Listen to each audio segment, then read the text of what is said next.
하나님의 말씀 봅니다. 구약 성경 욥기 42장 1절에서 6절의 말씀까지입니다. 욥이 여호와께 대답하여 이르되 주께서는 못 하실 일이 없사오며 무슨 계획이든지 못 이루실 것이 없는 줄 아오니 무지한 말로 이치를 가리는 자가 누구니까? 나는 깨닫지도 못한 일을 말하였고 스스로 알 수도 없고 헤아리기도 어려운 일을 말하였나이다.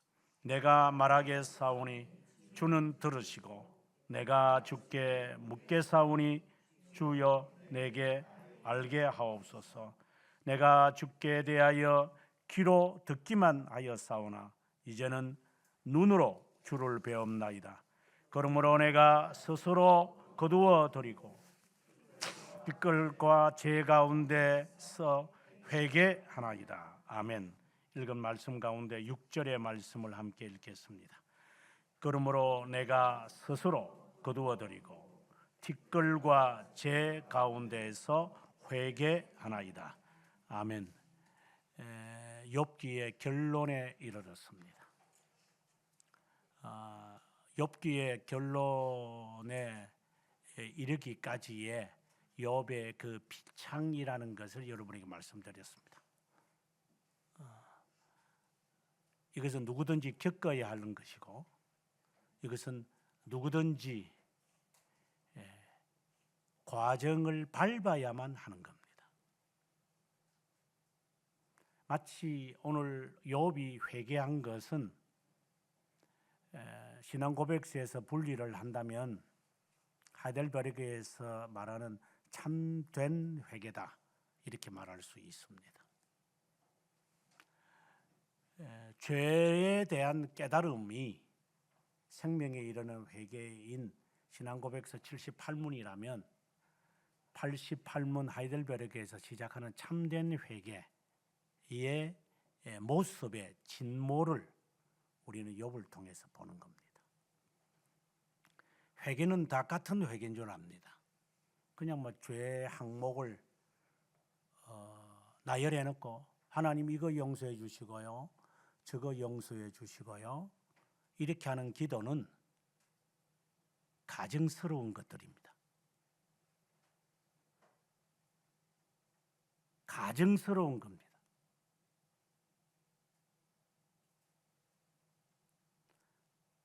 기도 제목을 말해 보시오. 우리 같이 기도하겠습니다. 가증한 것들입니다.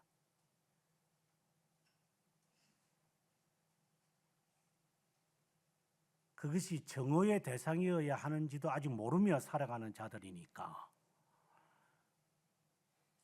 그냥 한심할 뿐입니다.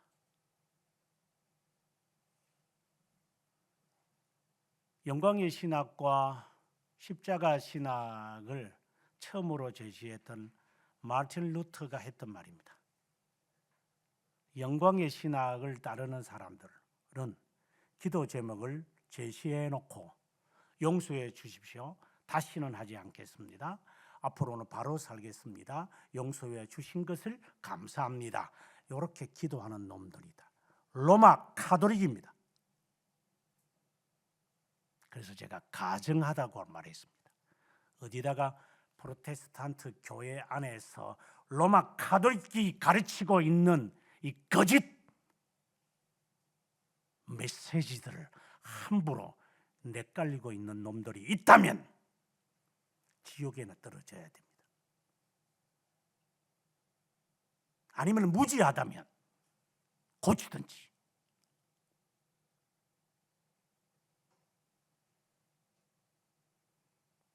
로만 카톨릭이 우리에게 세뇌시킨 버르장머리를 한국 교회 이 딴따라들은 앞에서 내깔리고 있습니다. 그래서 가증하다고 했습니다.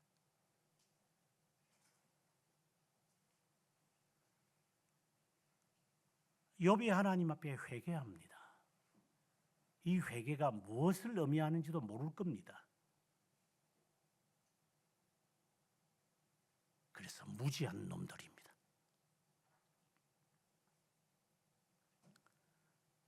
욥의 결론은 그의 회개로 마무리됩니다. 11절부터 나오는 뭐 2배가 되어지는 화려한 회복을 말하는 게 아닙니다. 그는 하나님의 선물입니다. 의인이 받아야 할 구원의 선물을 마치 보석을 예루살렘의 성으로 묘사하는 것과 같은 것들입니다. 진짜 천국 가면 수정으로 뭐 아스팔트처럼 깔려 있을까요? 벽옥으로 되어 있을까요?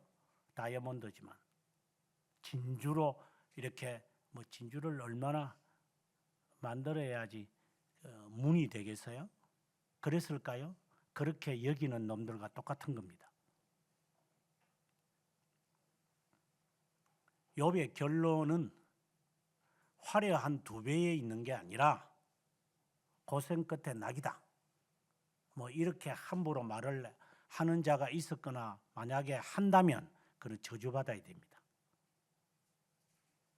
그걸 꿈꾸고 있다면 망나니들이고,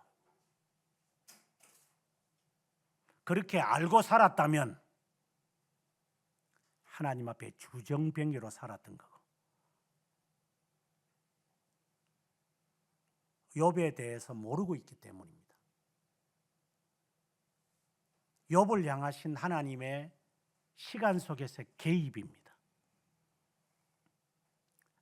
하나님이 욥을 향하여 뭐라고 말했는지 욥은 그것을 알아차렸고, 그리고 하나님께 우리가 흔히 말하는 11절부터 나오는 갑절에 이러한 복을 원한다면 정말 한심한 놈들입니다. 제가 한 3년 전에 우리 그 남형제들과 함께 몽골로 가서 제가 강의를 할 때 일주일간 했던 말이 있습니다. 기억하고 있는지 모르겠습니다. 사업을 하는 놈들이 있다면 10분의 9를 하나님께 드리고 10분의 1로 살아가게 해 주십시오라는 기도를 해라. 내가 쓸 것만 남겨놓고 나머지는 내 것이 아니라고 여겨라. 100만 원 벌었으니까 나는 100만 원어치 살겠다. 1000만 원 벌었으니 1000만 원어치 살겠다 하는 놈들이 있다면, 그래서 우리나라가 외제차가 많겠죠. 겉으로는 주식을 한다지만 실제로는 도둑질을 한 놈들이다 보니, 그러니 간땡이가 부어서, 저는 이렇게 한국에 외제차가 많은지 몰랐습니다.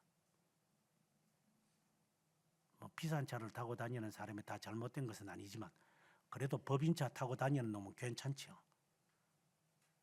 젊은 놈의 새끼들이 무슨 돈이 그렇게 넘쳐서 1억짜리 자동차를 타고 다닙니까?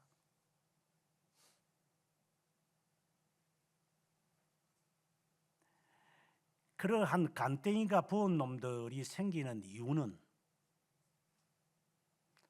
제대로 된 수고와 애씀과 하나님의, 궁극적으로 말하면 하나님의 주권에 대하여 무지하기 때문에, 지가 고생해서 제가 돈 버는 거 내가 쓰는데 누가 뭐라 하는데, 이렇게 하는 놈들이니 망나니가 아니면 무엇이겠습니까?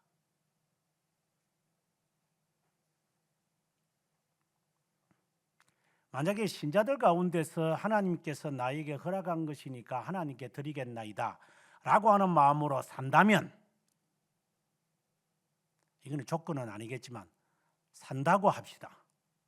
하나님이 그냥 내버려 두시겠는가? 요거는 요렇게 쓰고 저거는 저렇게 쓰고 여기 앉아가지고 난도질만 하고 있으니 네 평생 그따위로 살 거다. 그래서 10분의 1을 남기고 10분의 9를 하나님께 드릴 수 있다면, 그런 마음으로 살 수 있다면 좋겠다. 그렇게 사는 놈은 세상에 그렇게 많지 않을 겁니다. 아마 만분의 1이나 10만 분의 1도 예수쟁이들 가운데도 10만 분의 1도 아니고 한국에서는 찾아보기가 어려울 겁니다. 아마 없을 겁니다. 이 세상에 5손가락도 안 되는 사람이니까. 여러분이 그 가운데 든다는 것은 쉽지 않을 겁니다. 여러분을 두고 하는 말이 아니라 이를 설교를 듣는 사람들을 두고 하는 말입니다. 경상도 사투리로 텄다.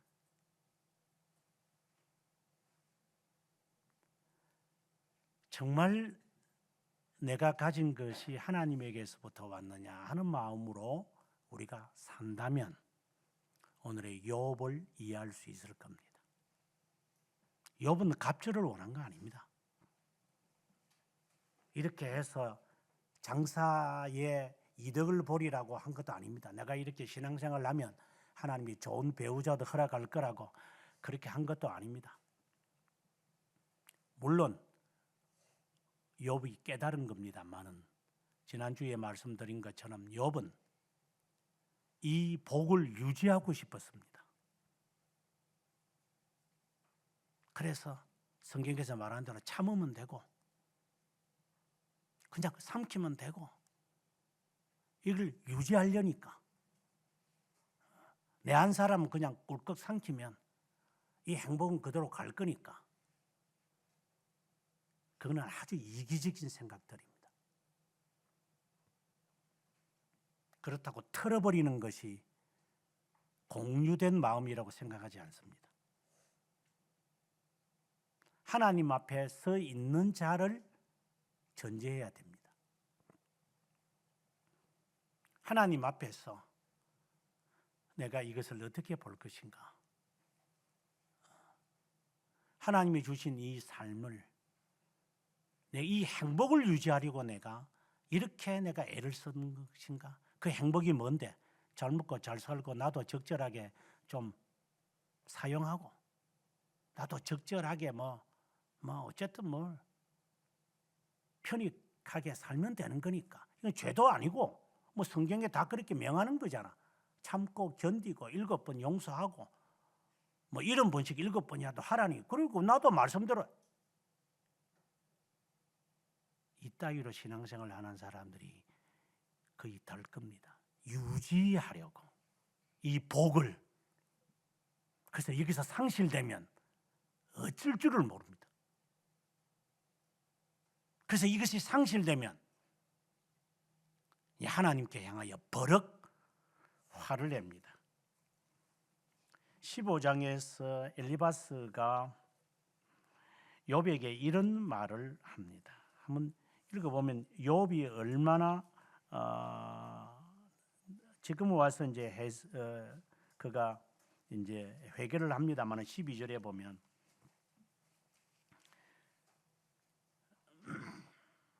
(11절에) 하나님의 위로와 은밀하게 하시는 말씀이 내게 작은 것이냐? 이 양심을 두고 하는 말입니다. 어찌하여 내 마음에 불만스러워하며 내 눈을 번뜩거리며 내 영이 하나님께 분노를 터뜨리며 내 입을 놀리느냐? 이거는 사실입니다.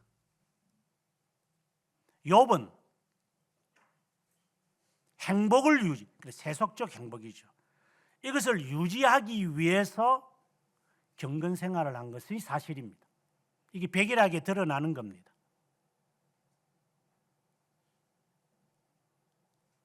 이것에 대하여 물론 엘리바스의 지적은 부정돌이 되고 저주를 받아야 되지만 이 말은 옳은 겁니다. 어린아이들에게서 우리가 배울 수 있는 바가 있습니다. 네가 그렇게 불만스러웠냐? 네가 이렇게 이 행복을 유지하려고 이거 잘난 것을 그대로 보존하려고 네가 얼만큼 하나님 앞에 헌신했느냐? 이제 그것이 잘못되니까 그렇게 화가 나냐? 네가 눈이 그냥만 뒤집어지냐? 못 참겠지. 네가 자식 잘 되기 위해서 그렇게 기도했는데 자식이 그렇게 일이 그르치고 나니까 그냥 속에서 그냥 불이 나지. 엘리바스가 하는 말입니다. 네가 그렇게 기분 나쁘냐? 도대체 네가 하나님을 자녀들에게 죄 안 짓게 하려고 했던 게 뭔데? 그래서 사람들 앞에 내가 예수 이렇게 잘 믿으니까 자녀도 참 잘 되고 착하게 신앙생활 잘하고 자녀도 잘 놓고 업적도 잘 놓고 직업도 잘한 거 가졌네요. 요 자랑하려고 하는 게 아니냐? 우리가 그런 거 아닙니까? 좀 양심이 있으면 스스로 한번 살펴보세요. 잘난 체 하려고 하는 거 아닙니까? 그래서 안 믿는 부모님한테 예수 믿으니 이렇게 잘 됐어요 라고 말하려고 하는 거 아닙니까?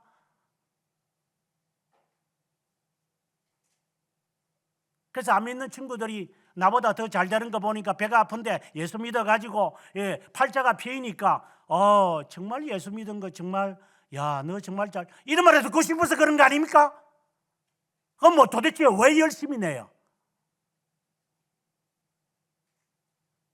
왜 우리가 하나님 앞에 이렇게 지극정성을 하는 거예요? 내가 언젠가 그런 말도 반복해서 했지만 네 자식이 잘 되기 위해서 새벽기도 안 하면 네가 올 게 없지. 이제 자식이 제대로 안 되니까 새벽기도 더 들을 필요도 없어요. 이제 왜? 자식 잘 되려고 새벽기도 들었는데 자식이 이렇게 망가지는데 뭐 하나님 앞에 기도하겠어? 네 운명이 정해져 있어. 차라리 시작을 안 했으면 좋아할 뻔했다. 우리는 이런 신앙에서 삽니다. 이게 예외되는 사람이 없습니다. 저도 마찬가지였고 과거형입니다.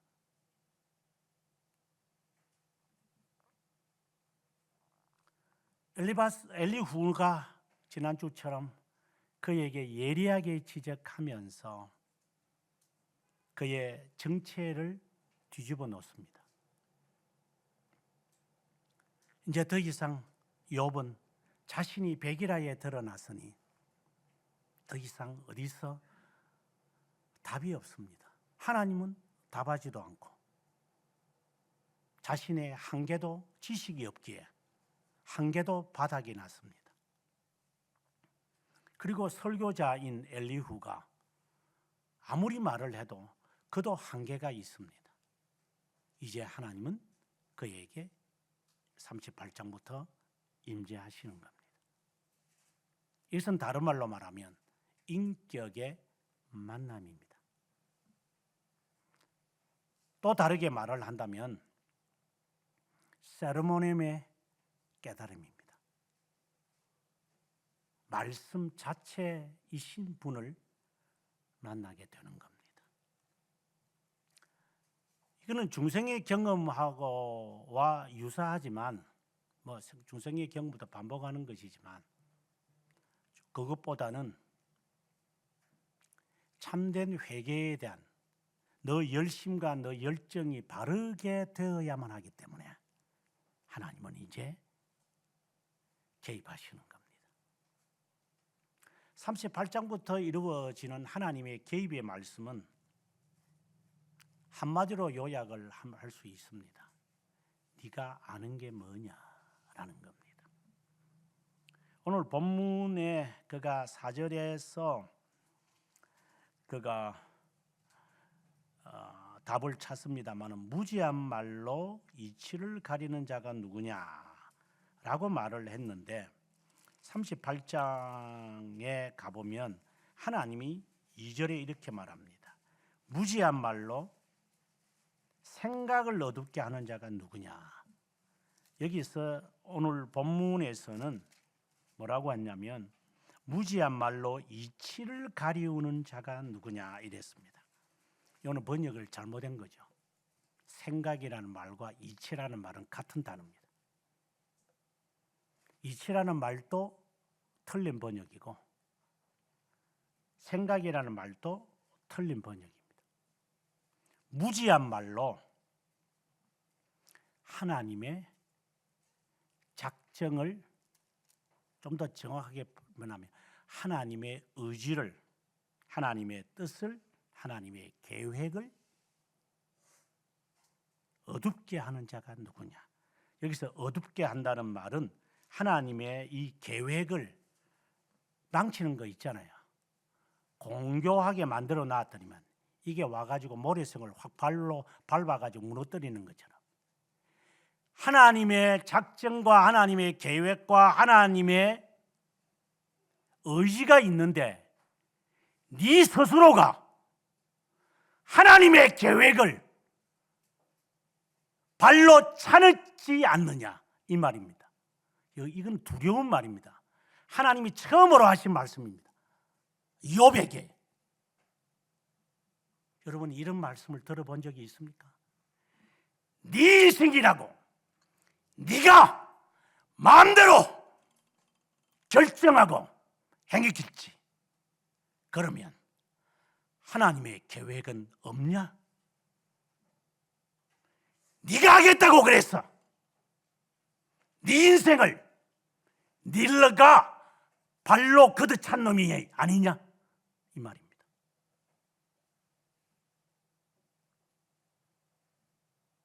우리 스스로가 깨달아야 합니다. 너는 무슨 생각을 가지고 하나님이 이룰 것이다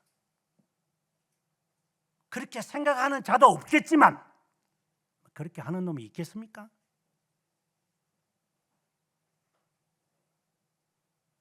그렇게 하는 놈을 보셨습니까? 이 세상에서 자기 해석을 하는 놈들은 봤겠지.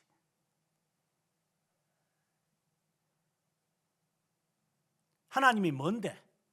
라고 하면서 하나님의 계획에 대해서는 무지하겠지만 인정하지 않고 내 생각, 하나님의 그 계획, 섭리를 마음대로 흩어져 버리고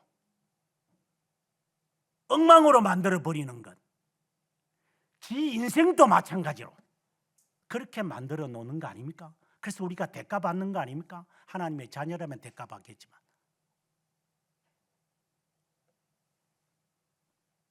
어떤 놈이 이런 말 하는 걸 들어봤어요. 결혼해가지고 한 10년 동안은 저거들이 좋아가지고 애 새끼 낳아가지고 키워놨는데 뭐 키워놓는 거 아니고 낳았는데 그러면 애 새끼도 키우는 게 힘드니까 애 새끼 키우는 게 그렇게 쉽나? 지 혼자 키우는 줄 아는가 봐요. 세상에 75억 명이 다 그렇게 자랐다. 애 새끼 놓으면 그렇게 지 애 새끼가 좋아가지고 그렇게 설치는 놈들, 바로 그런 놈들이 오늘 38장 2절에 있는 말씀에 해당되는 놈들입니다. 근데 애 새끼를 키우기가 어려우니까 돈 벌어야 되잖아요. 그래서 애는 뭐 국가에서는 또 베비시터 해주니까 애 새끼 맡겨놓고 그리고 지는 돈 벌러 다니겠지. 그러니까 나도 돈 벌고 니도 돈 벌고 그래서 서로가 의견이 충돌일 수밖에. 그래서 10년 동안 싸웠습니다. 그래서 결론이 뭔데? 이거 마누라 말 듣는 게 좋을 것 같아요. 이 등신 같은 놈.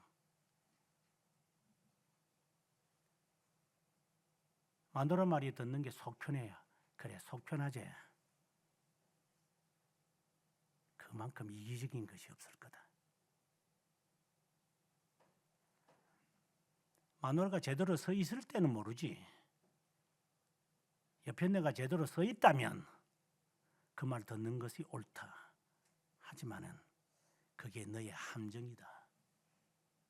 그는 악녀이기 때문이다.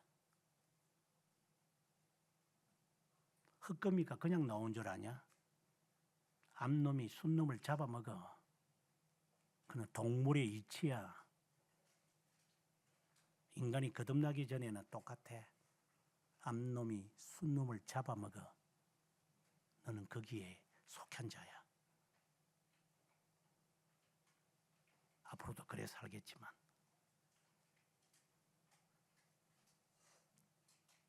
우리는 그렇게 삽니다. 애 놓고 싸우고 그러다가 인생 한 10년 보냅니다. 그거 싸우는 게 싫으니까 앞서 말한 대로 배우자 한 사람이 그냥 그냥 내가 죽지 그냥 그렇게 삽니다. 그게 해결책인 줄 압니다. 그래서 해결됐나? 여기 나이 드신 분들이 있지만 해결됐습니까? 인생이? 여전히 이기주의로 살지요. 그럼 뭐 하겠는데 내가? 땅 파가지고 집을 지을 수도 없고 말이야. 에이, 그러니까 막 그냥 흙거미처럼 쪽쪽 빨아먹고 살다가 뭐 언젠가 뭐 저놈이 뭐 먼저 죽겠지, 내가 먼저 죽겠나? 그래서 여자가 더 오래 사는 것 같아요. 겉으로는 행복하게 행복의 색칠을 칠하지만 유성 페인트로 칠해놨는데 그게 몸에 건강하겠냐? 이러한 행복을 세속적 행복이라고 정의 내릴 수 있겠지만 이런 것을 우리는 보존하려고 하는데 하나님이 나를 망쳐버렸다. 얼마나 분하겠어요. 욥은 여기에 견딜 수가 없습니다. 그래서 주둥이를 내밀고 눈을 각선을 탄젠트와 코사인 선을 그어가면서 하나님을 향하여 못할 거니까 하나님은 대답도 안 하시니 사람들을 향하여 헐기 보고서 이렇게 눈살을 찌푸리는 겁니다. 그때 하나님이 개입하셔 하신 말씀입니다. 무지한 말로 생각을 어둡게 하는 자가 누구냐? 당신이 그렇게 말씀하셨죠. 접니다. 40장에도 보면 40장 3절에도 보면 보소서 나는 비천하오니 비상이란 말입니다. 비상하오니 무엇이라 주께 대답하리까? 손으로 입을 가릴 뿐이로소이다. 오늘 본문의 말씀에 보면은 3절에 나는 깨닫지도 못한 일을 말했고 스스로 알 수도 없고 헤아리기도 어려운 말을 함부로 했습니다. 40장 5절에 보면은 내가 한 번 말했는데 다시는 말하지 않겠습니다. 하나님 그저 하명하십시오. 그러면 제가 그냥 할게요. 이게 참된 회개의 목적입니다.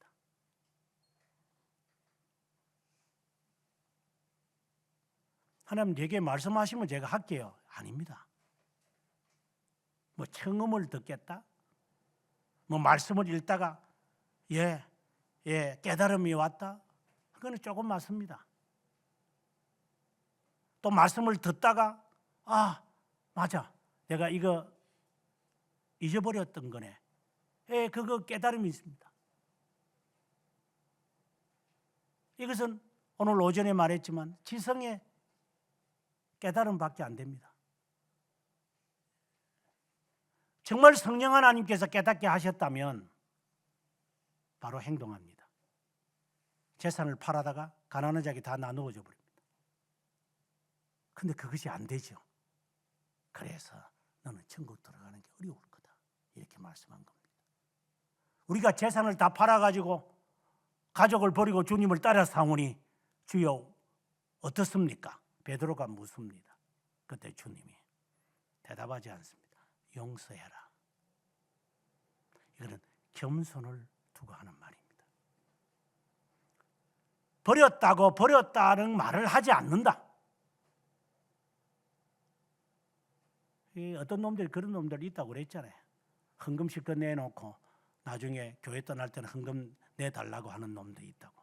그럼 줘라.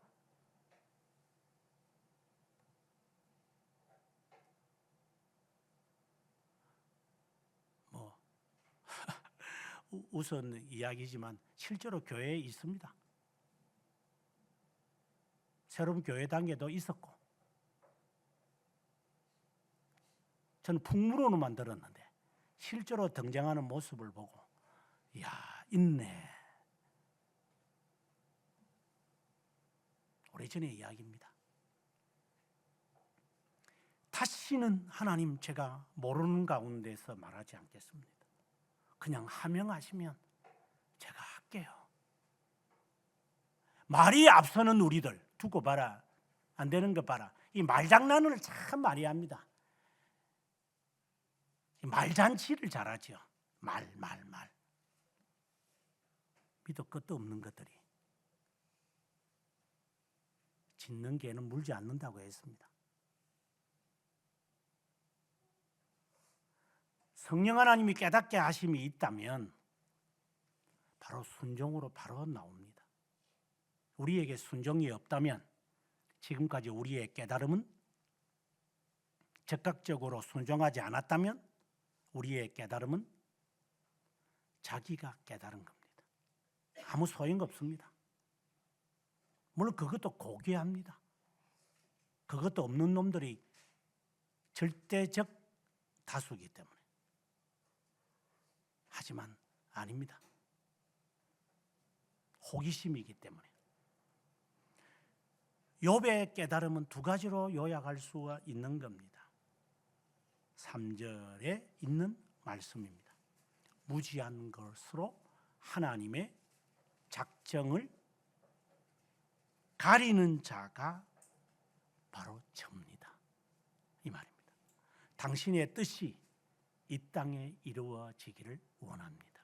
두 번째 청혼입니다. Hallowed be thy name. Your will be done as it is in heaven.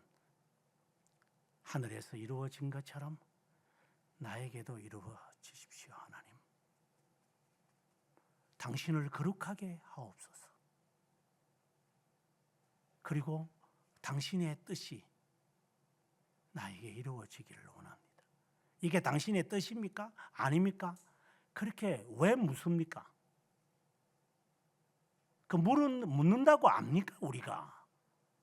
이 직장을 가야 됩니까? 저 직장을 가야 됩니까? 가는 놈은 말이 없어. 그냥 가. 어차피 네가 하고 싶은 대로 가는 거잖아.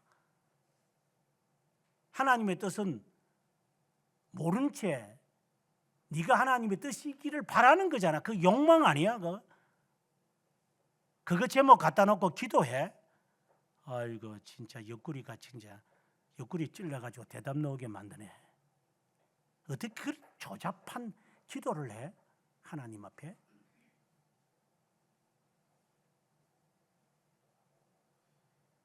하나님의 뜻을 정말 나에게 이루어지기를 원한다면, 하나님의 이치를, 하나님의 생각을, 하나님의 작정을 가리지 않으려고 한다면 순종이 전제되어 있어. 하나님 이거 안 해도 괜찮아요.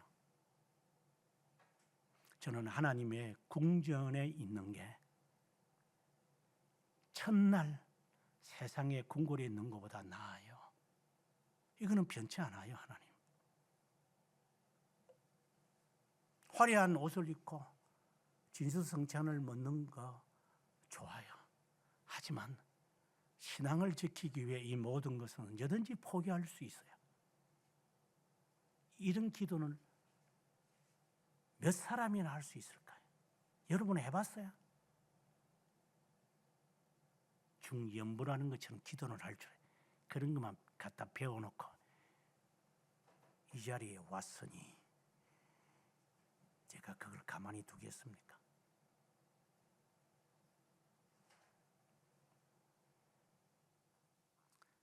하나님이 이 직장이 아니고 이 사람이 아니라도 좋아요. 단 당신이 정한 사람이 있을 것인데 그 사람이 누구든지 주님의 뜻을 따라 행할 수 있는 자가 있다면, 주님을 두려워하는 자만 있다면 저는 그것으로 만족해요. 이렇게 할 수 있을까요? 실컷 하나님의 작정을 다 뭉개놓고 이제 와서 해결해 달라고 꼴값들을 들고 있어. 이것들이 진짜.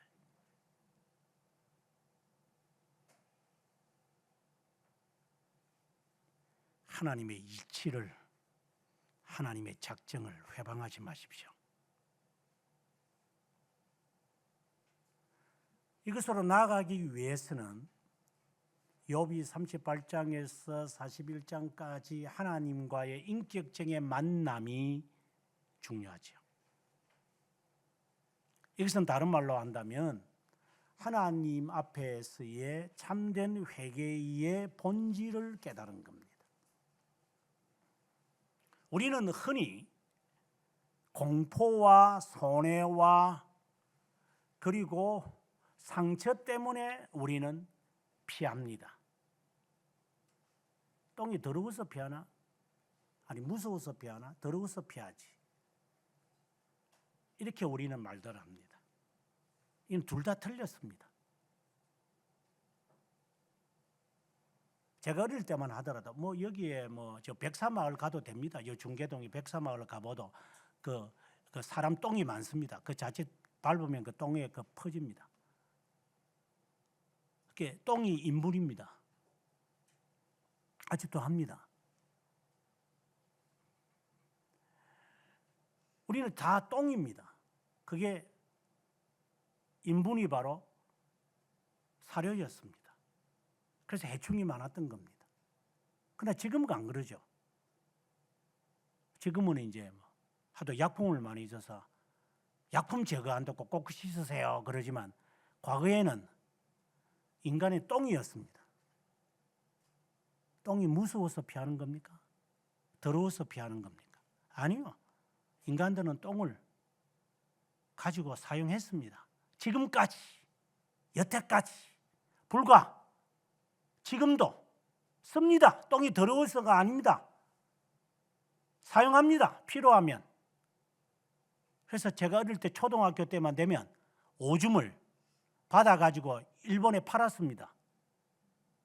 조선 사람들이 오줌은 깨끗하다고. 그런데 지금은 안 하죠. 하도 더러워져서. 이제 오줌도 더러워졌어요. 이 더러워라 진짜. 밥 먹기 전에 이런 말을 해야 되나. 똥도 더러워졌고 오줌도 더러워졌어요. 불과 몇 년 전이지만. 더러워서 피한다고요? 안 피합니다.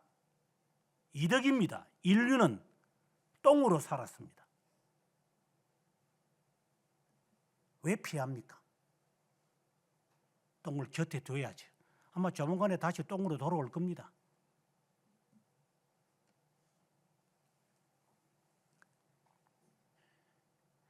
우리가 하나님의 이 명령에 따라서 순종하는 것, 공포 때문에 우리가 순종하는 겁니까? 그건 똥을 피하는 것과 같은 겁니다. 필요에 의해서 우리가 하나님께 순종하는 겁니까?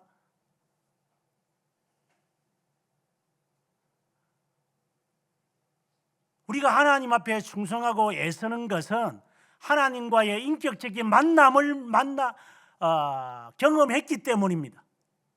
그래서 그분 외에는 아무것도 없다는 것을 알고 있습니다. 그래서 필요하면 주시고 어디 필요 없으면 하나님 가져가는 것도 압니다. 그게 불평하면 안 됩니다.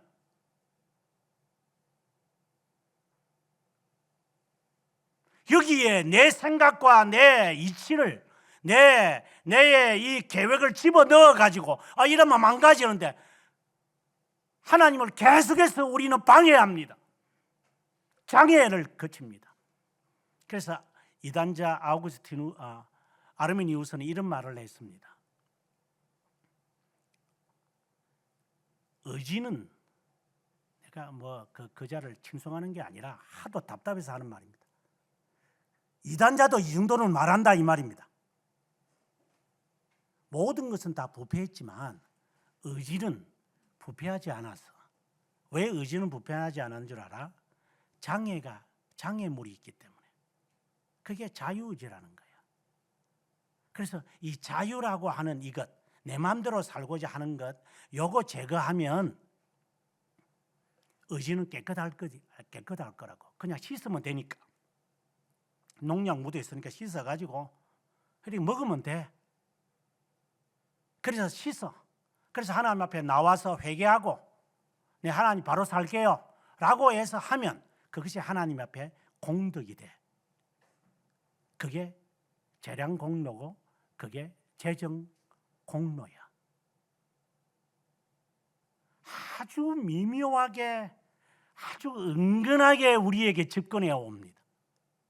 거의 대부분이니까 개혁교회 하는 놈들이 거의 다 개혁교회 하는 놈들은 조금 낫겠지만 나머지는 거의 대부분들이니까 은근하게 이단 사상을 이렇게 덤으로 넣어가지고 이렇게 욕망을 이끌어가는 거니까. 그래서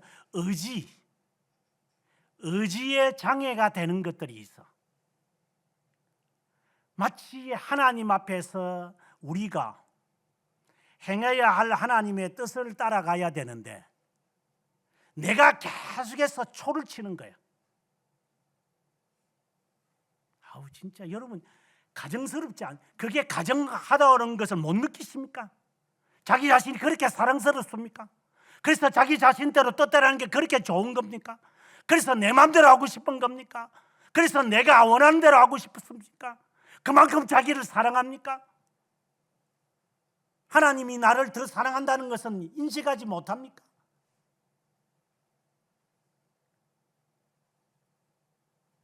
하나님의 계획에 초치는 인간이다. 이것을 하나님이 지적했고 욥은 그대로 받아들입니다. 하나님 바로 접니다. 그리고 두 번째로 그가 깨달은 것은 40장에서 이미 말하는 것처럼 알지 못하는 것, 깨닫지도 못한 것을 알지도 못하는 것. 이 말은 하나님에 대하여 함부로 내가 이러쿵저러쿵 했습니다. 이 말은 그저 배우겠습니다. 하나님. 지난주에도 말씀드렸다시피 계집종이오니 그냥 하명하시면 제가 할게요. 하나님 저 생각 묻지 마세요. 그냥 명령하시면 할게요. 제가 어릴 때 배웠던 지금도 그 원리를 제가 따라가지만 제가 청년 때 그렇게 뜨겁게 기도 생활을 하면서 할 때 그때는 이제 그 방석 깔아놓고 새벽 기도하고 이랬어요. 그래서 저는 주로 일찍 가서 이제 방석 까는 사람이었습니다. 주로 철학 기도를 했으니까 방석 깔 수밖에 없죠. 그래서 이제 방석을 깔고 나면 제일 앞에 목사님 강대상 바로 밑에서 꼭 예배를 드리는 그 안수 집사가 있었어요. 그래서 저는 이제 그분을 태어날 때부터 제가 그분을 아니까 제 나이만큼 알죠. 지금은 벌써 소천하셨지만 그런데 그분의 성깔은 참 마음에 안 들어요. 성질이 왜 저런지 모르겠어요, 진짜. 그런데 그렇게 목사님의 말에는 꼼짝을 못해요. 그래서 목사님이 참 좋아하죠. 근데 제가 볼 때는 저 성깔이 안 좋은 것 같아요. 그러면서 제가 하나의 원리를 깨달았어요. 거기서 이제 넘어지는 사람들이 꽤 많지만 비록 목사님의 말이 하나님의 말씀이 아니라 하더라도 저분은 하네. 비판하는 내가 틀린 거네. 차라리 순종이 낫네. 앉아가지고 이 말 저 말 하는 것보다는. 왜냐? 나중에 결국을 보고 알았죠.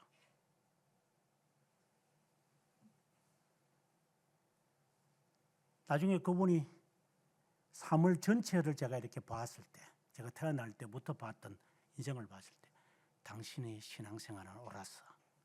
제가 볼 때는 목사님한테 간질간질거리고 하는 것 같이 보였지만 당신은 진심이었어. 차라리 저게 나. 앉아가지고 판단하는 놈보다는. 이게 저의 원리였습니다.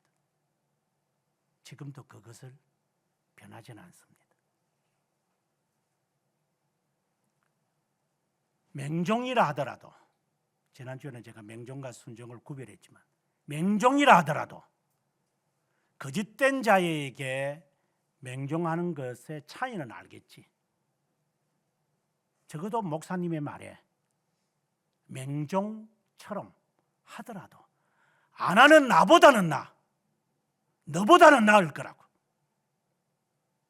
앉아가지고 판단하고 그럼 요거는 순종이야, 요거는 맹종이야, 요거는 해도 될 거야. 그렇게 판단해서 어둡게 하는 너보다는 나.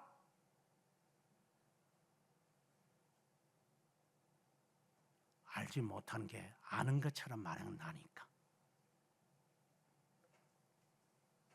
이치를 뭉개뜨리는 나니까.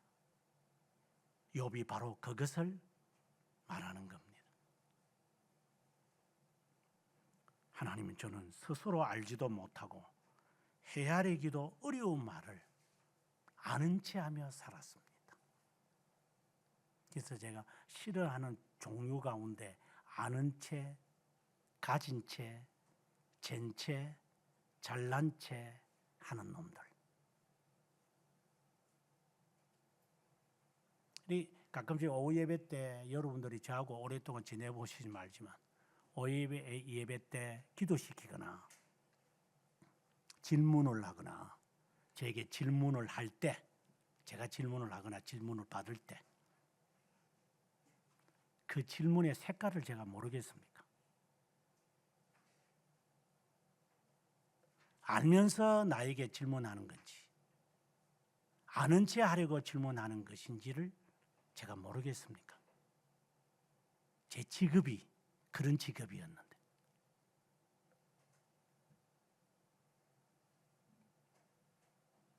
그냥 받아주면 되죠. 앞서 말한 것처럼 장로님처럼 그냥 순종하면 되죠.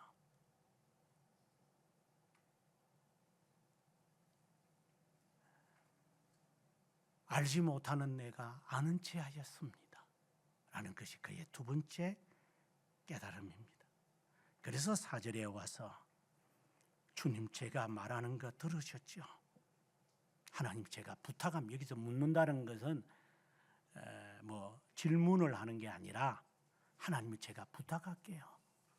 영어에서는 ask죠. 하나님 제가 부탁하겠습니다.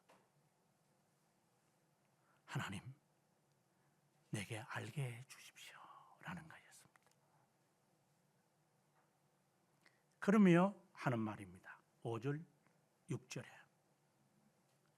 귀로 듣기만 했는데 지금은 눈으로 봅니다.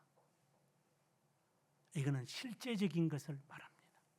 하나님이 전에는 그냥 제가 히어링만 했습니다. 근데 이제는 내가 스타디를 합니다.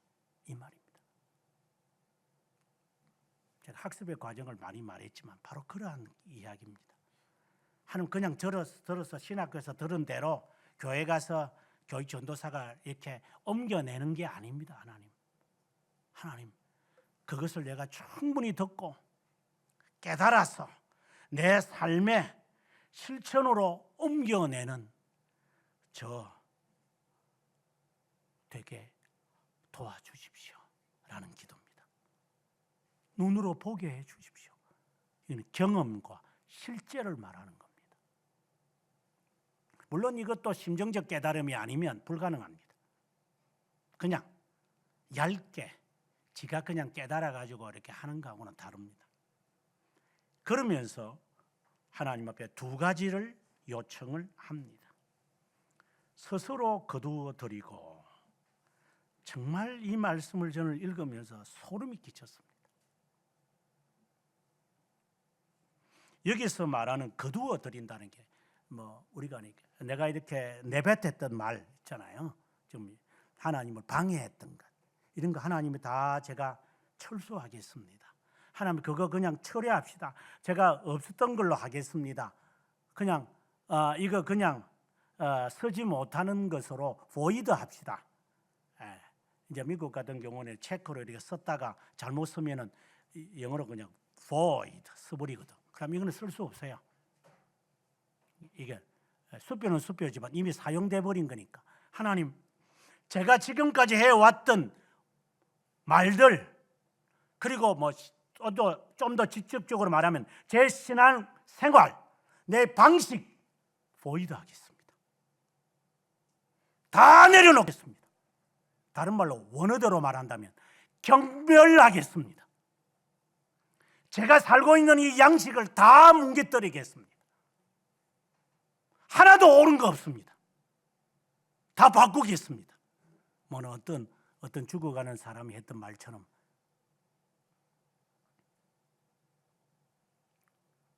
성을 비롯한 모든 것 다 바꾸어라. 삼성재단을 향하여 했던 말이지만 그래 그렇게 안 되면 어려울 거다. 이 세상 살아가는 거. 모든 것 바꾸십시오, 하나님. 뭘 남겨둬? 뭐 마누라는 남겨두고 다 바꿔라고. 이거 멍청이 같은 놈. 네가 그래서 네가 그렇게 살다가 죽는 거다. 모든 걸 바꿔야 한다.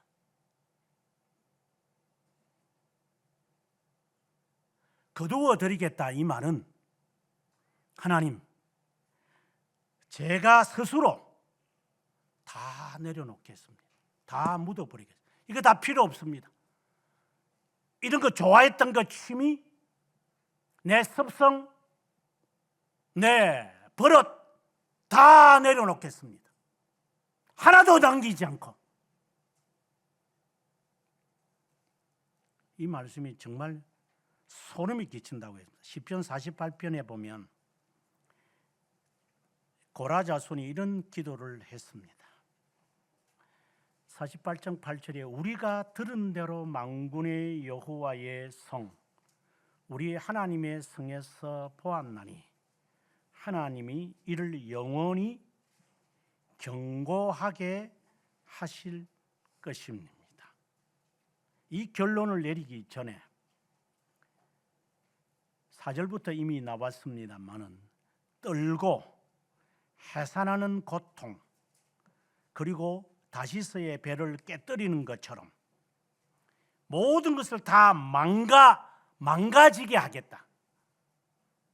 그러니까 파선화시켜 버리겠다.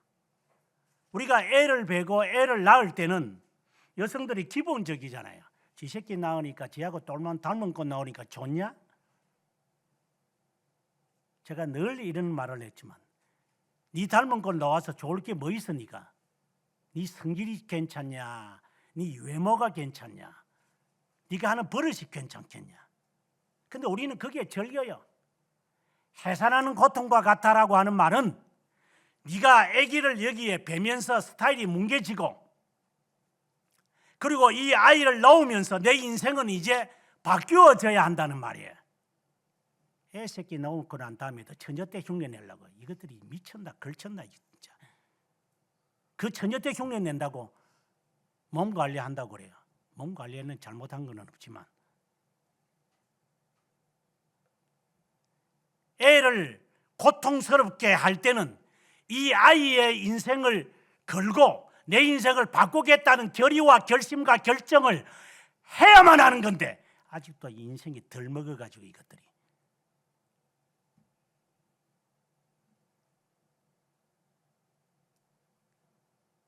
애 새끼를 낳는 것도 몰라.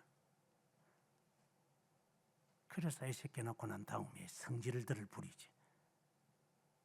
제가 어릴 때 제 옆집에 사는 사람이 임신을 했는데 애를 낳는데 그때는 집에서 낳았으니까 이놈의 욕을 얼마나 하는지. 나중에 애를 낳고 난 다음에 애 이름을 착한이라고 하더라고. 그래서 제가 아주머니 애기 놓고 난 다음에 인사하러 가서 그랬어. 아주머니 뭐 그렇게 욕을 그렇게 하십니까? 내가 어젯밤에 욕했어요. 얼마나 욕하는지. 제가 뭐 녹음기 있으면 그때 당시 녹음기 없었으니까 녹음을 못했지. 녹음을 해놨어야 되는데 곱혀도 얼마나 많은지. 이놈 뭐 곱표 하나짜리도 있고 곱하기도 있고 제곱도 있고 이게 막 곱혀 하는데 이게 밤새도록 지하 보니까 그냥 막 지 남편을 대한 불만과 불평과 불평을 막 얼마나 드러내놓는지. 그래서 아이고 이놈의 그 옆집에 사는 내가 참 괴로워가지고 그래서 밖에 나와가지고 그냥 교회당에 가버릴 정도로. 애 놓는 게 그렇게 괴로웠으면 인생을 바꾼다는 결의를 다짐할 생각은 안 하고 앉아가지고 애 새끼 낳고 난 다음에 지 닮은 꼴이 됐는지 안 됐는지만 관심을 가지고 있으니 이게 인생이 똑같이 DNA가 네 새끼한테 그대로 가는 거지. 그러면 어떤 놈은 그래? 똥이 더러워서 피하는 것처럼. 그럼 결혼하고 애 새끼 안 낳고 살지야. 그래서 네 인생이 망치는 거다.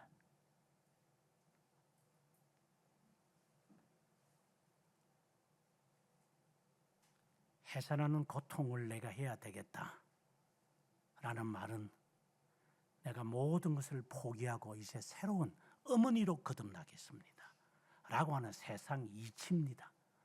나를 위해서 살았으나 이제는 나를 위해서는 살지 않을 겁니다. 가정을 위해서. 이거는 세상 이치를 말하는 겁니다. 거두어 드린다는 말은 경멸한다는 겁니다. 내가 내 자신이 미워요. 그래서 고린도후서 7장 11절에 있는 말씀과 같은 겁니다. 분하게 여기고 가증스럽게 여기고 화가 나는 거예요. 내가 왜 이렇게 살아야만 했는가? 그래서 얻어진 게 뭔데?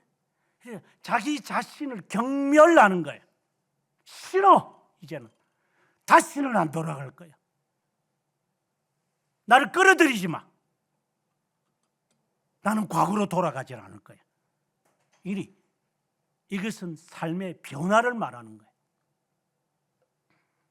그리고 난 다음에 티끌과 제 가운데서 회개했습니다. 여기서 회개라는 단어가 나옵니다. 이거는 보통 우리가 말하는 repent라고 번역을 했지만 그건 틀린 번역입니다.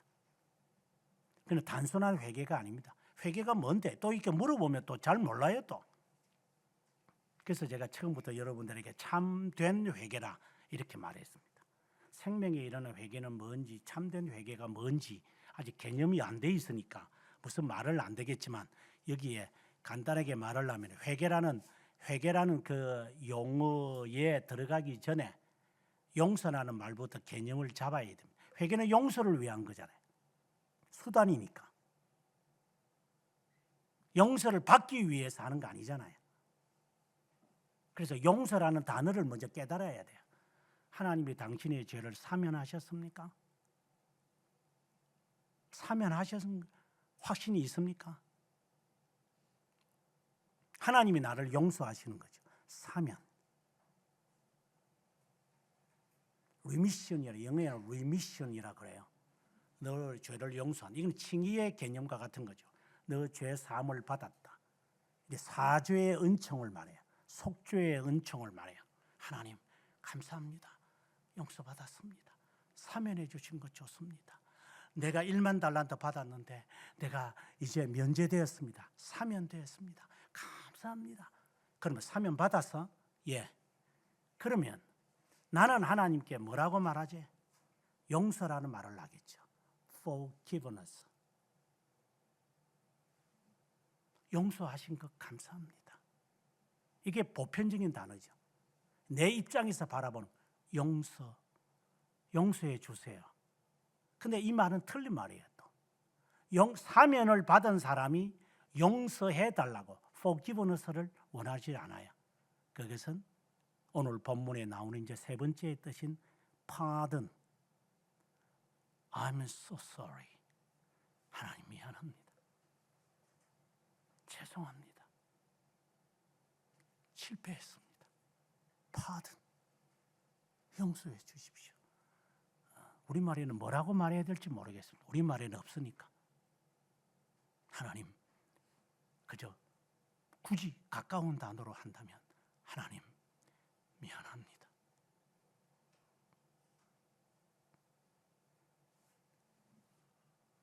우리는 I am sorry라는 말을 잘 못 알아듣죠. 우리는 미안하다. 그래서 미안하다는 말을 잘 안 하고 뭐라더라 그 정치하는 놈들이 그 투가하면은 마이크 붙잡고 했다 말을 하는데 꼴값들 뜨는 것들이 너무 새끼들 단어를 갖다가 조작하고 있어요. 미안하다라고 하는 이 말을 서양 애들이 쓸 때 I'm so sorry 이 단어는 지금 우리가 말하는 것처럼 제가 실수했습니다. 그냥 죄송합니다. 제가 잘못했습니다. 이런 그냥 얼굴에서 이렇게 철면피 깔고 체면을 위해서 이렇게 미안합니다. 그렇게 됐네요. 이런 식의 것을 말하는 게 아니라 I'm sorry. 이렇게 그들이 말하면 더 이상 묻질 않아요.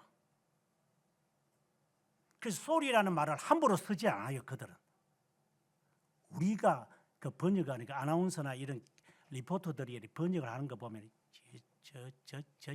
저것들이 그냥 모르면 입 닥치고 있는 거지 알지도 못하는 것들이 함부로 말을 하고 있어요. 그들이 쏘리라고 말하면 이미 모든 것을 포기한 상태. 다시는 제가 했던 것에 대하여 내가 분하게 여기고 다시는 이걸 언급하지 않겠습니다. 그래서 그들이 쓰는 단어로 말한다면 sorry라고 하는 거예요. 만약에 pardon이라고 했다면 성격이 달라져요. 못 알아들으실 때 그러죠. pardon? 뭘 알아듣는 거예요? 말을 하면 pardon? 반복해 줄래요? 반복해 주실래요? 라고 하는 말이에요. 그러면 이제 이 사람들이 반복해줘요. 또박또박. 제가 못 알아들으니까 pardon? 이러면 말귀를 못 알아들었구나. 그러면 말을 하겠다. 지금 여기서 사용되어지는 회개하나이다라고 하는 말은 pardon도 아니고, 그리고 앞에서 말했던 하나님이 우리를 죄 용서하는 것에 대한 것도 아니고, 바로 forgiveness라고 하는 단어, 바로 그 단어 그대로 채택해요. 하나님, sorry. 하나님 미안합니다. 다시는 하지 않겠습니다. 하나님 저를 시험해 보십시오. 하나님 제가 하는지 안 하는지. 그 의미가 이 안에 포함되어 있는 거예요. 우리는 그 자세를 취해야 돼요. 정말 하나님 앞에 깨달았다면, 심정적으로 깨달았다면 하나님 두고 보시면 아실 겁니다. 저 안 할 겁니다. 고무줄처럼 다시 돌아간다면 그는 하나님 앞에 pardon? 하나님 못 알아들었네. 그게 회개라고 생각이 들어요. 의미를 알고 사용해라. 용서를 받은 것은 맞냐? 그러면 용서하든지. 벌써 사면의 문제, 칭의의 문제에서 벌써 거론이 되어야 되고, 그 다음에 하나님, 제가 무지해가지고 몰라서 이렇게 함부로 말했던 거 있었습니다. 앞서 엘리바스가 지적한 것처럼 비축거리고 불평했던 거, 눈꼴스럽게 행동했던 거, 하나님 다시는 하지 않을 겁니다. 하나님 정말 미안합니다. 당신의 면전 앞에서 방종방탕하면서 살았던 거, 하나님 다시 안 할 겁니다. 용서해 주십시오.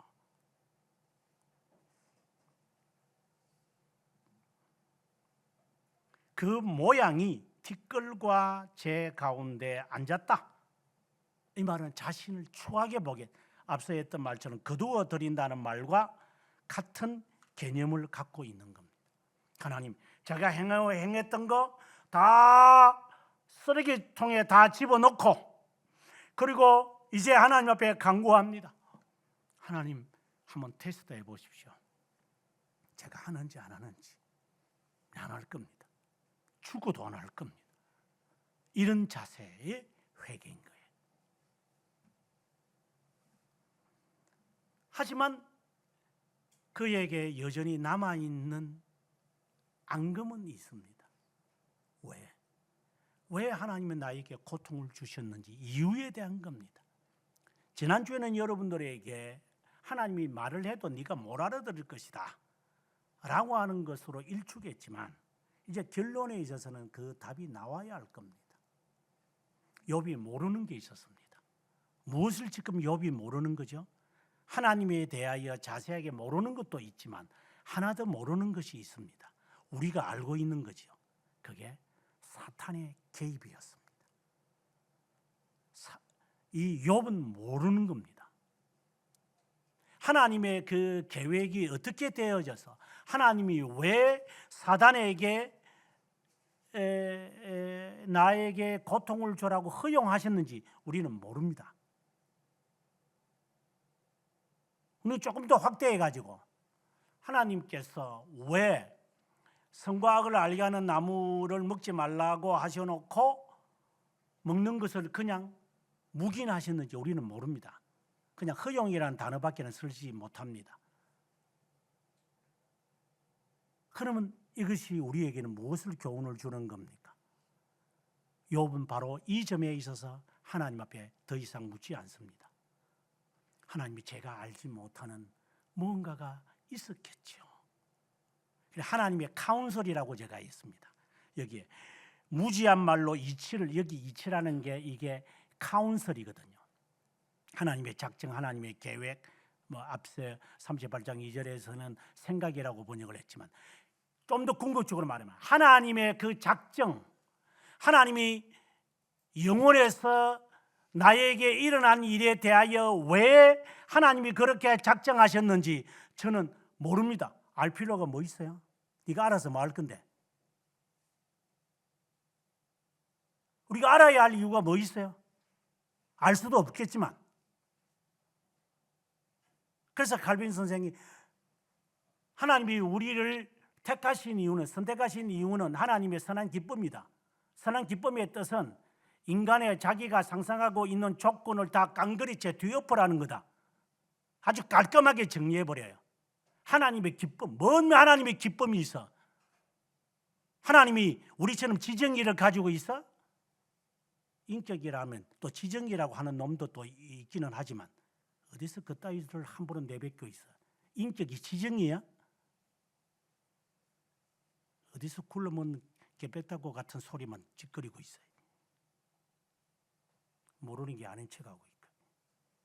하나님이 지정의를 갖고 있었으니까 하나님의 인격적인 만남은 하나님이 우리를 알고 하나님이 우리를 느끼시고 하나님이 또 하고자 하는 마음이 있을 것이니까 나도 그런 마음을 가졌어요. 이게 어디다가 대먹지 않은 소리를 짓거리고 있어 이것들이. 배운 놈도 그 짜이 소리를 하더구만. 개혁교회를 하는 놈들도. 하나님의 인격적인 만남은 존재과의 만남이에요. 마치 기회를 개구리 많은 것처럼 하나님의 존재 앞에 있는 나, 아무것도 없는, 그냥 아들을 죽이라면 예 죽이겠습니다 라고 하는 존재. 하이데거가 말한 것처럼 존재, 현 존재에 대한 존재를 알기 위해 이런 말장난하는 놈이 아니라 존재자 앞에 있는 존재 그 자체이신 하나님 앞에 나라는 이 존재가 아무것도 아니라고 하는 이 인격적인 이 만남, 이게 인격적인 만남이에요. 그것을 한 번이라도 경험했다면 우리가 이 짓을 하지 못합니다. 하나님을 인격적으로 조금이라도 만나봤다면, 이것은 다른 말로 안 되면 선하심을 맛보았다라는 말인데, 이것을 만났다면 네가 어디다가 함부로 입을 벌리가지고 조잘거리고 네 생각을 털어내놓고 네 자존심을 내세우고 네 자멸감이 있다고 함부로 말을 해. 네가 하나님을 어떤 분으로 네가 알고 있는 거야. 아직도 인격적인 만남이 뭔지를 모르는 것들이 함부로 말을 하고 있어요. 하나님의 인격적인 만남 앞에 있으면 존재자 앞에 존재를 느낄 때, 하이데거가 쓰는 존재라는 단어와는 전혀 다른 의미예요. 샤르트르가 하는 존재라는 단어와는 전혀 다른 말이에요. 그래서 제가 어떤 사람에게 어제 하는 말이, 어른 목사님이 전화가 와서 이런저런 말을 해서 제가 용어 정리를 나는 아주 중요하게 취급하는 사람인데요. 같은 단어를 쓰더라도 신학적 용어가 있고 철학적 용어가 있고 사회적 용어가 있고 교육적 용어가 있어요. 이카노믹이라는 단어를 쓰면 경제적으로 말하면 경제적이고 전략적이고 그런 거지만, 신약에서 이카노믹이라는 단어를 쓰면 하나님의 섭리가 되는 거예요. 똑같은 단어지만 어디다가 그분한테 하는 말 하니까 어디다가 세상적인 일반적인 용어를 갖고 신학적인 용어로 해석하려고 그러고 이게 어디다가 덤비고 있어 이것들이. 철학은 철학적으로 받아들이고 신학은 신학적으로 받아들이고 사회는 사회적으로 받아들이고 교회는 교회적으로 받아들이고 그리고 교육학적으로는 교육학적으로 받아들여야지. 아무데나 갖다 들고 있어 이것들이.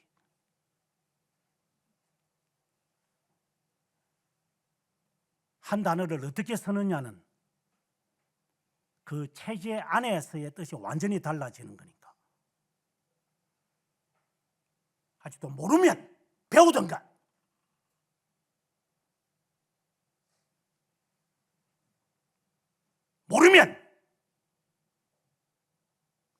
학습을 과정을 겪어서 알게 하든가, 이것도 저것도 아니면서 아무튼 하나님 앞에서 회개하는 욥, 더 나아가서 이제 앙금으로 남아있는 것, 하나님 하늘에서 무슨 일이 있었는지 저는 모릅니다. 알고 싶지도 않습니다. 처음에는 알고 싶어 했죠. 그 원인을 알고 싶어 했죠. 하나님 알고 싶지 않습니다. 그저 회개합니다. 뭐 지상의 것도 모르니까 하늘의 것도 모르겠다, 이런 상대적인 개념이 아니라 하나님, 당신을 믿는 것으로 족합니다. 이 말은 순종으로 족합니다. 그냥 하겠습니다. 더 이상 욥에게서 답은 나오지 않습니다. 이제 하나님이 시행하시는 겁니다. 이제 더 이상 우리에게서 받아낼 수 있는 답은 다 나온 겁니다. 경멸합니다. 회개합니다. 무죄합니다. 다시는 하지 않겠습니다. 그냥 말씀만 하십시오. 이러한 용어가 우리가 할 수 있는 신앙의 고백의 완전체입니다.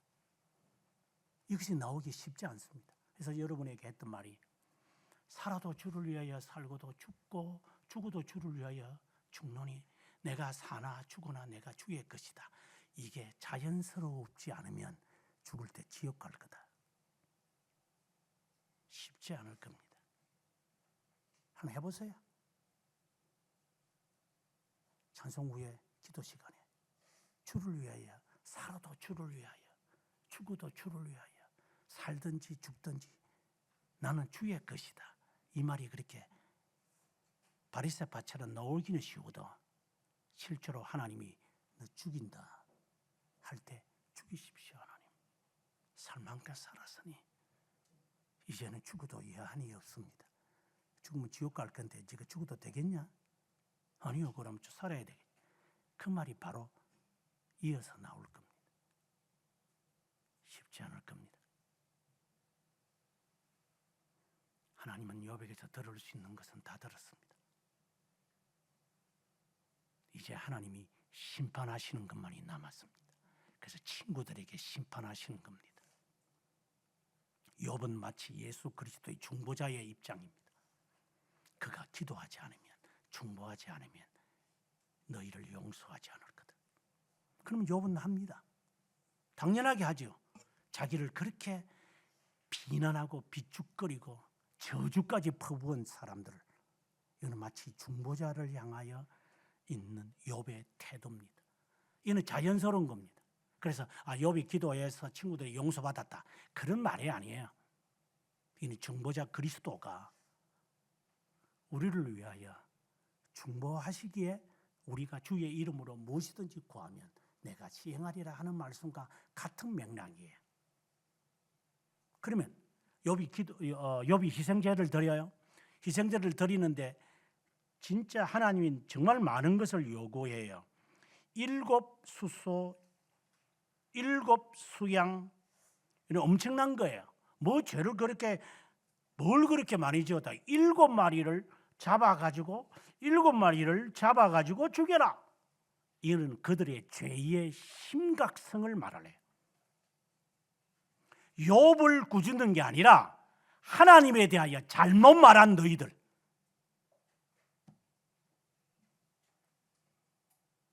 그리고 욥은 그들을 위하여 이 제사를 드립니다. 그리고 하나님은 욥의 제사를 기쁘게 받으신 것입니다. 그들의 죄를, 너희들을 10절에 보니까 욥의 공경을 돌이키고 욥에게 이전 모든 소유를 갑절이나 주고 한 것이지. 내가 너희 죄 용서했다. 너 이제 욥이 너희를 위해서 기도했으니 내가 욥의 제사를 받았어. 하나님이 기쁘시다. 그러면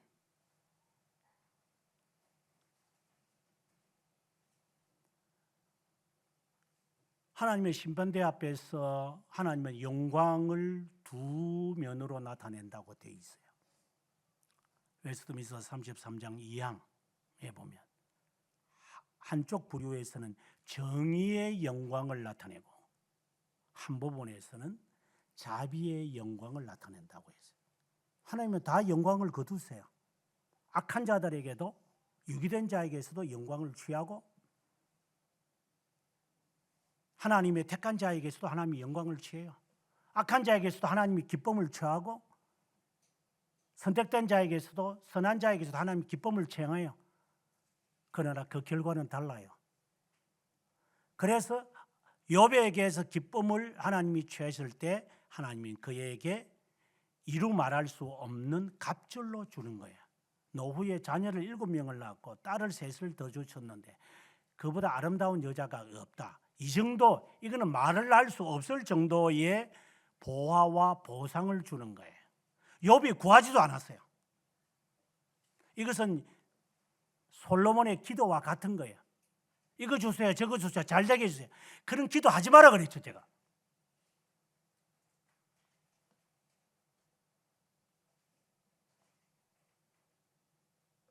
그런 기도 해본들 뭘 그게 기도냐 그게. 짜증스러워서 진짜 한마디 말을 해도 기도할 게 없으니까, 기도할 줄을 모르니까, 기도를 안 했으니까, 그런 걸 기도라고 배웠으니까 우리가. 그럼 뭘 기도해야 돼요?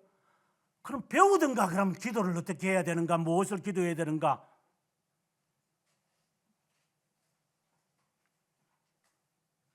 버릇을 버리라고.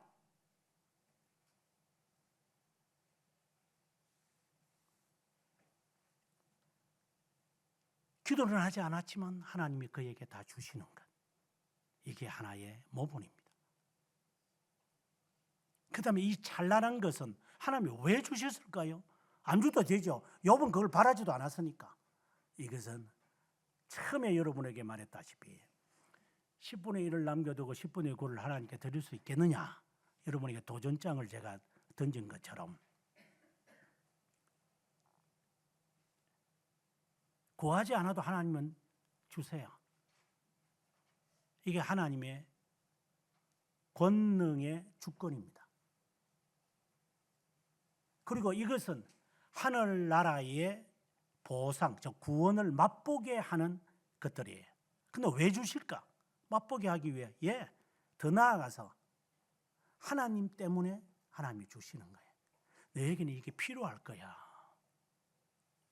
그래서 칼빈 선생은 보상은 하나님의 너그러우심 때문에 우리가 받는 거다, 이렇게 말하는 거예요. 마치 오늘 제가 예배를 드리면서 좀 마음이 많이 힘들었던 것 가운데 하나가 오늘 우리가 찬송 위에 계신 나의 구주, 이 찬송을 부르면서였는데 늘 가까이 계시도다. 늘 가까이 내 입에 계시는데 내가 그걸 못 느끼는구나. 위에만 계시는 분이 아니라 항상 내 옆에 있는 친구구나. 하나님이 야고보서 2장에서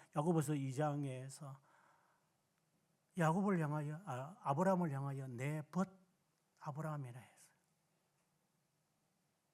하나님, 신학자들은 욥도 하나님의 벗이다, 이 말입니다. 욥의 결론입니다. 욥은 하나님의 친구다. 친구를 위하여 목숨을 버리는 것이다. 욥아, 너는 내 친구다. 과연 주님이 나를 향하여 너는 내 벗이다, 그래 내 친구다, 늘 가까이 계시도다. 주님이 우리의 친구입니까? 나의 친구입니까? 그래서 만지지도 않았고 같이 지내지도 않았지만 친구야 괜찮다. 너 것이 내 것이고 내 것이 네 것이다. 마치 형이 동생을 위해서 곡단을 메고 아유 동생 집에는 가족이 많은데 나는 가족이 없는데 동생한테 줘야지 하고 가져가고, 동생은 형님 대접을 받아야 되는데 내 곡식단 가지고 가야지 하고 밤에 일어나 부지시 일어나서 곡식단을 서로 가지고 오다가 맞닿아 와서 형님 어디 가십니까? 너는 어디 가냐? 이게 친구 아닙니까?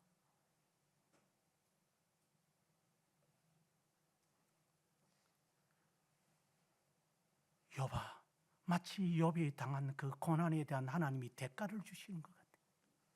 욥아, 너는 내 친구다. 너가 구하지 않은 것도 내가 다 주마. 너는 누려야 한다. 너는 가져야 한다. 이게 하나님이 주시는 복이에요. 내가 갈취한 것이 아니라, 내가 잔단한 게 아니라, 내가 강화한 게 아니라 하나님이 주시는 복. 가공하지 마. 화장하지 말고, 장식하지 말고, 부르치 달지 말고 하나님이 주시는 장식품으로 하시기 바랍니다. 그때 하나님은 말하실 거예요. 너는 내 친구다. 영원한 중보자시며 친구이신 하나님, 죽음에 두렵게 하지 않으시려고 하나님의 자녀를 토기로 만들어 가시는 하나님께 감사를 드립니다. 하늘나라에 부끄럽게 하지 않으시려고 만신창이로 만드셔서 새 사람으로 만드시는 하나님을 찬송합니다. 어린아이들이 동무들과 흥겹게 놀다가 부모의 부르심에 응하고 달려와 헤어지고 집으로 돌아와 부모의 곁에서 쉼을 넣는 것처럼 동무들과 여념없이 지내는 저희들이지만 그 언젠가 주님께서 부르시면 그 부름에 응답할 수 있는 각자가 되기를 주님께 간구합니다. 하나님이 하나님께 적합한 자로 만드시려고 고난과 시련과 어려움과 난감함을 주실 때 불평하지 않게 하시고 욕심이 잉태하여 죄를 낳는 일에 빠지지 않고 하나님 앞에서 하나님의 것으로 운영하다가 하나님께 돌려가는 것을 알고 사랑하는 자들에게 주어지는 자비함의 영광을 맞이할 수 있는 자들이 되기를 주님께 간구하옵고, 지금도 하나님의 자녀를 훈육하며 훈계하시며 훈련하시는 자비로우신 하나님 예수 그리스도의 이름으로 기도드립니다. 아멘.